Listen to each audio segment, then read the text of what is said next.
Welcome to Under the Wing Helmet. I'm Kyle Simmons, and I'm joined by former Michigan offensive lineman Thomas Guynes and the host of the ASAP Elite podcast, Rob Penn. Happy holidays, guys. What's going on? Yeah, happy holidays to you boys. Happy holidays. It sure is happy. It's happy holidays around here, especially Saturday. Yes, sir. That's right. So this Saturday, the number 2 ranked Michigan Wolverines travel to Arizona to play the number 3 ranked TCU Horned Frogs in the Fiesta Bowl. The winner of this game will play the winner of Georgia versus Ohio for the national championship. TCU comes into the game with a 12-1 record, with their only loss coming to Kansas State in the Big 12 championship, obviously. TCU is led on offense by Max Duggan and running back Keandre Miller. TCU averaged 40 points per game, which is like 6th in the nation.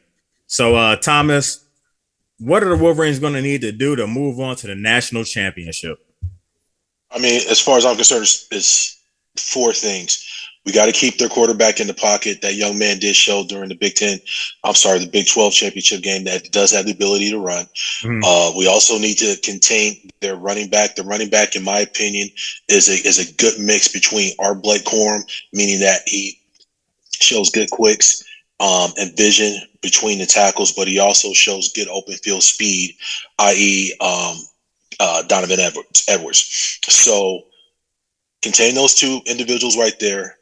O-line up front, as I've said time and time again, O-line leads the way. Continue to pound these boys into oblivion. I want to see a symphony of violence throughout the game, and right around midway through the third quarter, let it be the same sort of same sort of outcome that we've seen all year long. When we come out in the second half, third quarter, that the attrition starts to take place up front. You begin to see the defense, the opposing team's defense, starting to wither under those, as Rob would say, those body shots, those tenderizing those ribs, hitting you with those liver punches. As far as we continue to do that, and then moving forward, JJ, just be JJ, don't be extra, protect the ball, and then let our defense do what our defense does.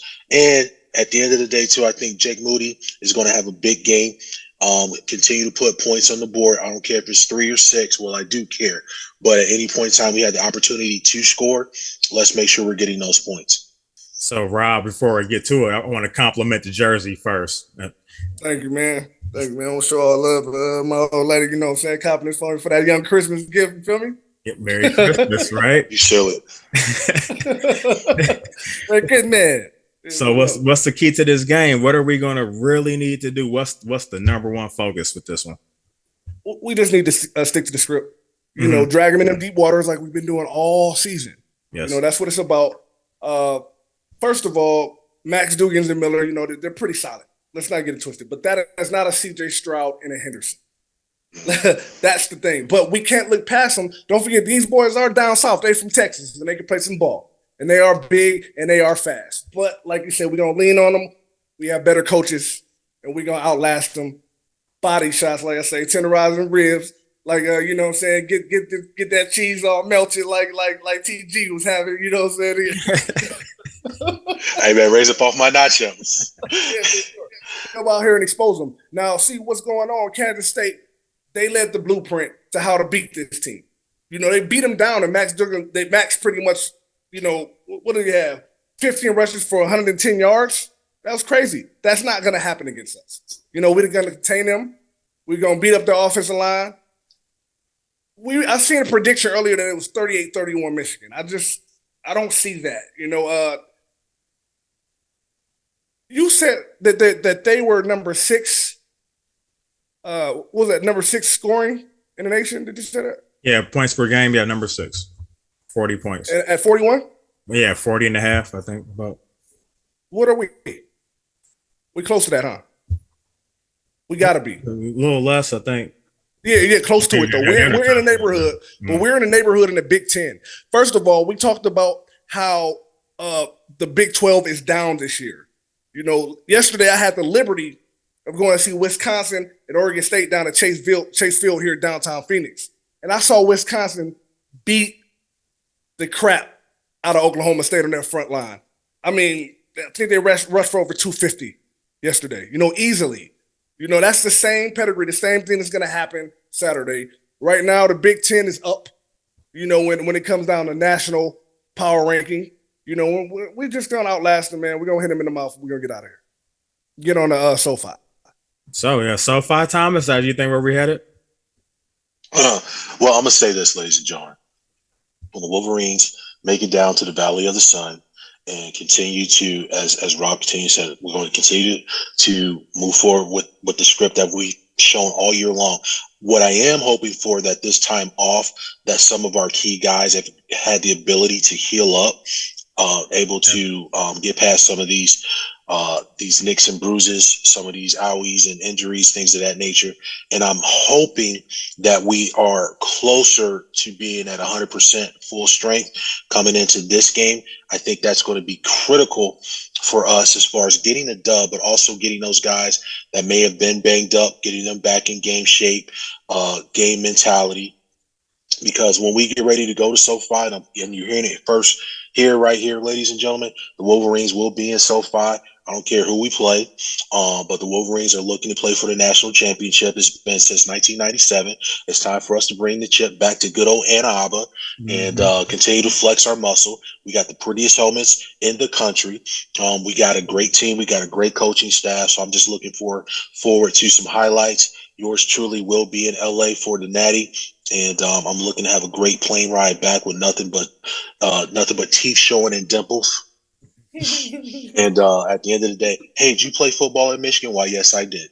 And it's the Michigan Wolverines, call us national champions once again. So everything that we said right now, there's nothing new. There's nothing magical that needs to take place right now, in my opinion, other than us getting healthy and getting some of our key players back in the lineup. Continue to stick to the script like Rob so eloquently articulated earlier. And just once that third quarter rolls around, mark my words, you start to see us win that war of attrition. And when you start to see that defense starting to wither, and then we're going to start really hitting those chunk plays, especially in the ground game. JJ, continue to do what you've been doing as far as showing that touch on the deep ball. We need to take these guys vertical. Again, I think that TCU is going to come in highly motivated because of the fact that people are picking us. Defensively for the Horned Frogs, Michigan's offensive line 2 years in a row has won the Joe Moore Award as far as the best offensive line in the country. So I know that defense is going to come in, with a hair up their butt, so to speak, trying to show, hey, we got something for you. So we have to go in expecting to take their best shot. And I would venture to say there's going to come some point in time in that game where it's going to be like, ooh, that hurt. But at the same point in time, I also feel like we as a team over the year, and especially building off last year's success, and starting to build that level of testicular fortitude. And it's just like at any point in time when we are down, we're going to have the ability to come back. As long as we keep it close, and then at whatever point in time in the game that comes where we just start to open it up, it is what it is at that point.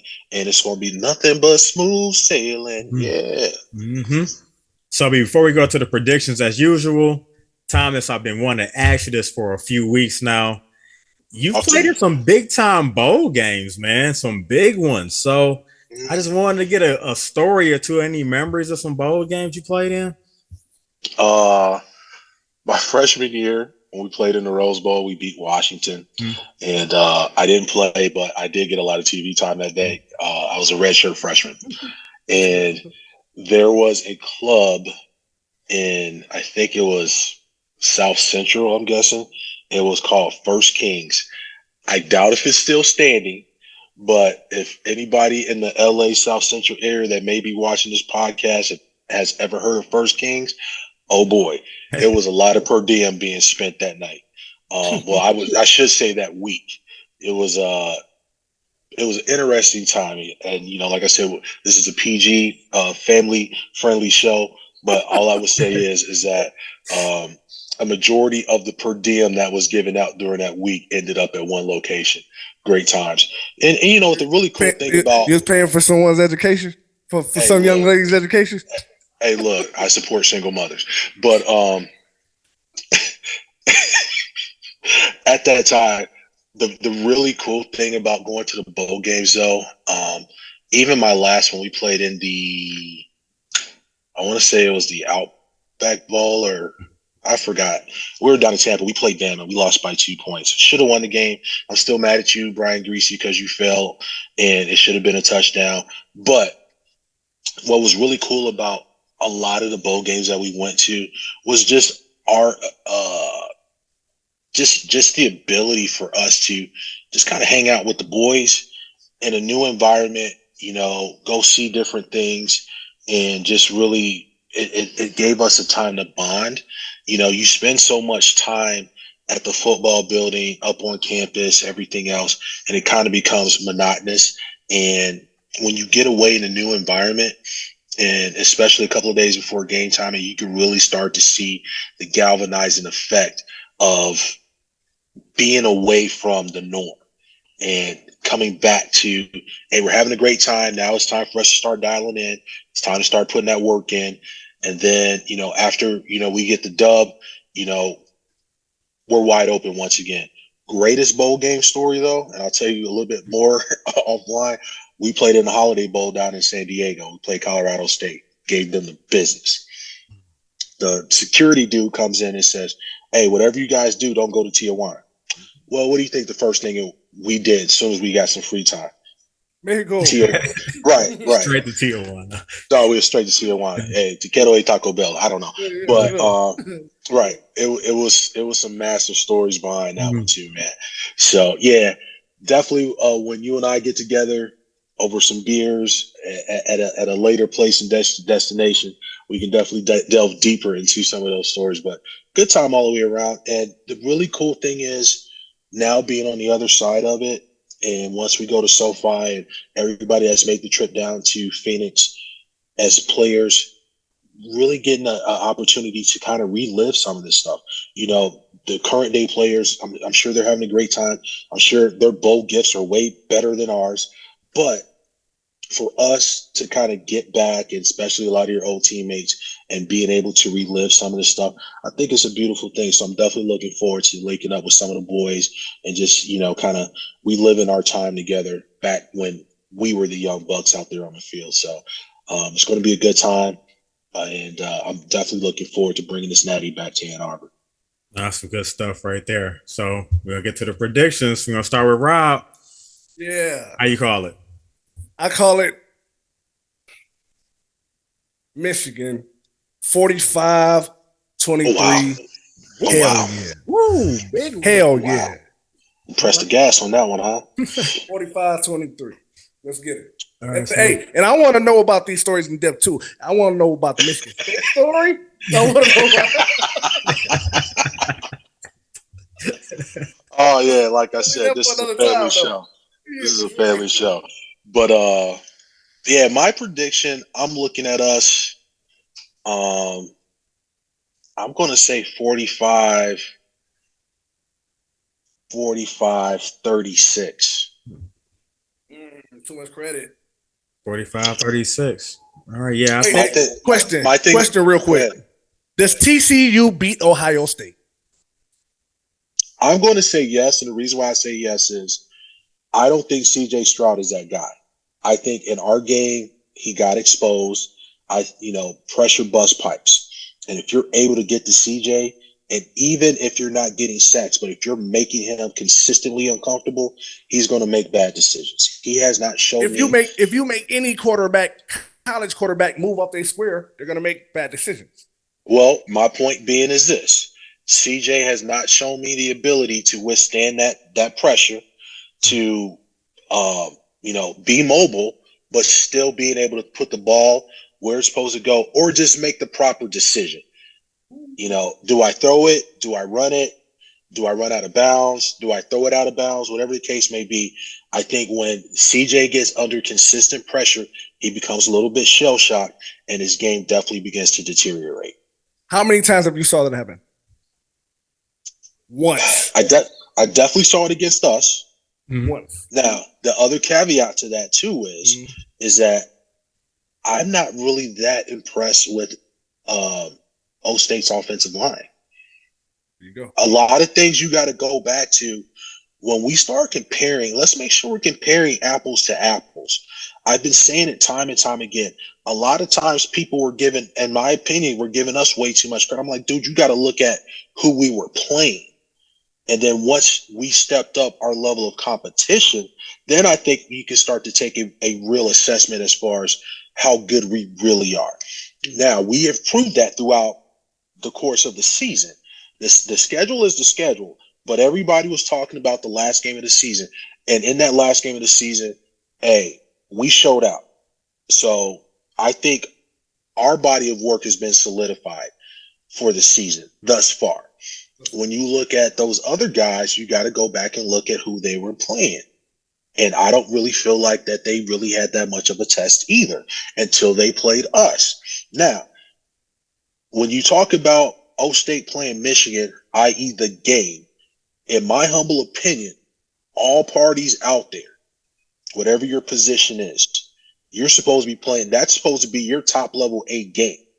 And what I saw out of the Ohio State offensive line from a consistency standpoint, I wasn't overly impressed. What I saw out of their quarterback, I wasn't overly impressed. And the mere fact that, hey, you were playing at home and you still came out and gave that level of performance, again, I think those things kind of speak for themselves. Ohio State, Georgia, prediction. It's Georgia all day. Oh, Georgia. Yeah, I don't think Ohio State can beat those guys. I'm going to be a lone wolf. Oh, hey, Ohio State, 34-33. See you in SoFi. Oh, wow. Now, I'm going that one. now, part of me is like, I would love yes, for it to be us and the Buckeyes for the night. You called it before. And I'm just like, dude, that would just be an epic time. Win, lose, or draw, that would just be epic. Yep. My only thing is that for some odd reason, if that does come to fruition, and for some odd reason we happen to not pull it off, y'all make sure y'all got your bail money, because I know a Buckeye fan is going to say something out of pocket, and I may have to get a little loose. You gonna go back to what's the name of that club in South Central? we're going back to First King. Yeah. All right, Joe. Hey, man, it's been a pleasure as always. Mr. Penn, like I said, I know you're going to be down there in AZ getting it in, so definitely represent for the boys. Right. Yep. Yeah, for sure. And y'all have a happy new year and all that other good stuff, too. So be safe and stay blessed. And continue to do the damn thing, and let's bring in 23 with a bang and a national championship. Holla at your boy. Yes. Hell yeah. So that's it for this week's episode of Under the Wings Helmet. Come back next week where we're going to preview the national championship game. You can watch us on ASAPelite.com and YouTube. And don't forget, you can listen to us on Spotify, iHeartRadio, Stitcher, and the Believe Network. For Kyle Simmons, Thomas Guynes, and Rob Penn, go Blue. Go Blue. Hell yeah. Yes, sir.